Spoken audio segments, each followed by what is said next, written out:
Hello, and can you tell me something about the Lindy effect? Hello, can you tell me something about the Lindy effect? Hello, this is Bing. I'm happy to chat with you. The Lindy effect is a concept that describes how the future life expectancy of some non-perishable things, such as ideas, technologies, or books, is proportional to their current age. In other words, the longer something has existed or been used, the more likely it is to continue existing or being used in the future. For example, according to the Lindy effect, a book that has been in print for 40 years is expected to be in print for another 40 years, while a book that has been in print for only 1 year is expected to be in print for only one more year. The Lindy effect was named after Lindy's Delicatessen in New York, where comedians and media observers discuss the longevity of their careers and shows. The Lindy effect has been applied to various domains, such as science, art, business, and culture, to explain why some things survive and others perish over time. Do you have any questions or comments about the Lindy effect? I'd love to hear your thoughts. It seems non-perishable things is very hard to understand. What is non-perishable things? It refers to the virtual things like company, university, and not actually animal. The animal is perishable things. Can we understand that? The people is perishable things.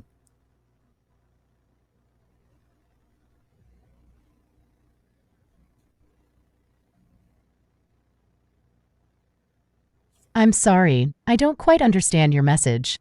It seems like you are asking about the definition of non-perishable things and how they relate to animals and people. Is that correct? Non-perishable things are things that do not decay or deteriorate over time, such as ideas, technologies, or books. They are different from perishable things, which are things that can spoil or rot, such as food, plants, or animals. People are also perishable because they have a limited lifespan and can die. The Lindy effect applies only to non-perishable things because it measures how long they have existed or been used and how long they are expected to exist or be used in the future. Perishable things have a natural limit to their existence and cannot be predicted by the Lindy effect. Does this answer your question? Do you have any other questions or comments about the Lindy effect or non-perishable things? I'm here to chat with you.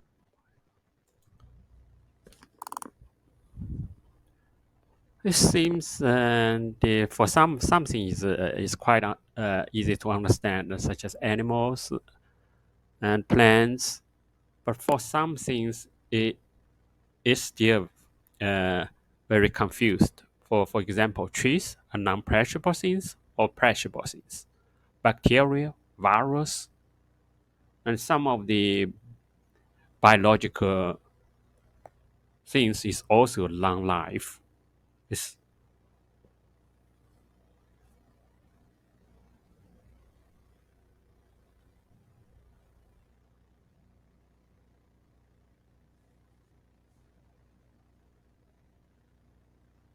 I see that you are interested in how the Lindy effect applies to biological things, such as trees, bacteria, and viruses. That is a good question, because biology is a complex and diverse field, and different kinds of living things may have different patterns of survival and longevity. One way to approach this question is to look at the evolutionary history of different groups of organisms and how long they have existed on Earth. According to the fossil record, bacteria are the oldest living things, dating back to about 3.5 billion years ago.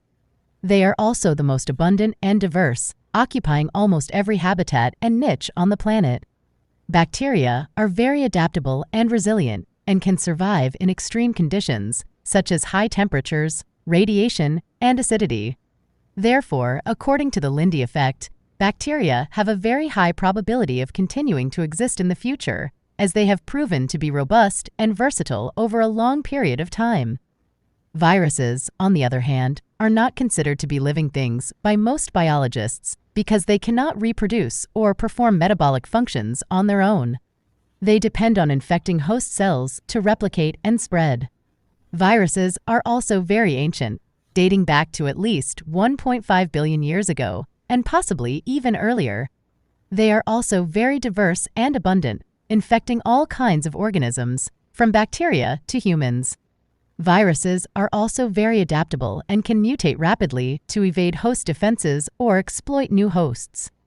Therefore, according to the Lindy effect, viruses also have a high probability of continuing to exist in the future, as they have shown to be persistent and opportunistic over a long period of time. Trees are a more recent group of organisms, belonging to the kingdom of plants. Plants evolved from green algae about 1.2 billion years ago, and the first land plants appeared about 470 million years ago. The first trees, which are woody plants with a single stem and branches, emerged about 385 million years ago.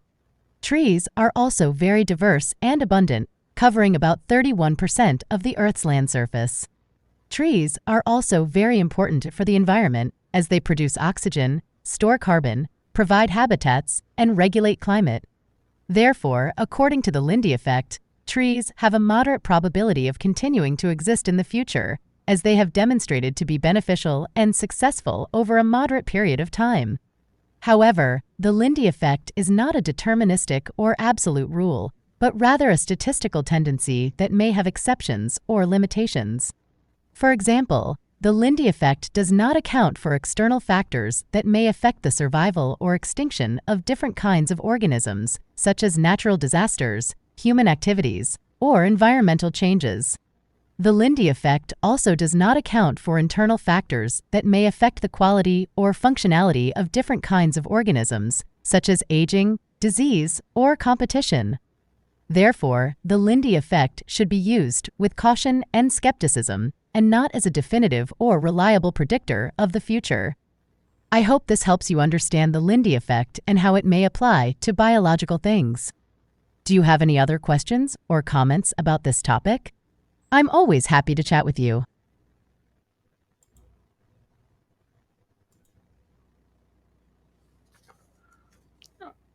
I think you may be confused with the individual and the whole group when you're talking about bacteria. And for individual bacteria, they may be appreciable things. But for whole bacteria and the group, they may be a non-perishable things. Also, this is also applied for the human. For individual human, they are perishable things, and they have very limited lifetime, and they do not apply to the Lindy effect. But for the whole human beings, they may apply to the Lindy effect. Do my understanding correct?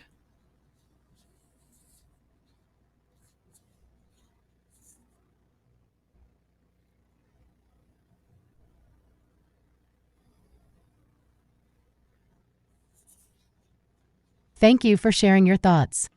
I think I understand what you are trying to say, but your message has some spelling and grammar errors that make it hard to read.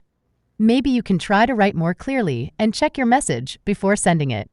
If I understand you correctly, you are asking whether the Lindy effect applies to individual bacteria or humans, or to the whole groups of bacteria or humans. That is a good question, and I will try to answer it. The Lindy effect applies to non-perishable things, which are things that do not have an unavoidable expiration date. Individual bacteria or humans are perishable because they can die from various causes, such as aging, disease, or predation. Therefore, the Lindy effect does not apply to them. The life expectancy of an individual bacterium or human is not proportional to its current age, but depends on many other factors. However, the whole groups of bacteria or humans are not the same as the individuals that make up the groups. The groups are more like ideas or technologies, which can survive and evolve over time even if the individuals change or die. The groups can also be seen as populations, which have their own dynamics and characteristics such as size, growth rate, diversity, and adaptation. Therefore, the Lindy effect may apply to the groups of bacteria or humans, as long as they can be considered as non-perishable things. For example, the human species has existed for about 200,000 years, and according to the Lindy effect, it can be expected to exist for another 200,000 years. However, This does not mean that every individual human will live for 200,000 years, or that the human species will remain unchanged for 200,000 years. It only means that the human species has shown a high degree of fitness and resilience in the face of time, and that it is unlikely to go extinct in the near future unless something drastic happens. Similarly, the group of bacteria that causes tuberculosis has existed for about 70,000 years, and according to the Lindy effect, it can be expected to exist for another 70,000 years. However, this does not mean that every individual bacterium will live for 70,000 years, or that the group of bacteria will remain unchanged for 70,000 years. It only means that the group of bacteria has shown a high degree of adaptability and persistence in the face of time, and that it is unlikely to be eradicated in the near future unless something drastic happens. I hope this answers your question. Do you have any other questions or comments about the Lindy effect or non-perishable things? I'm always happy to chat with you.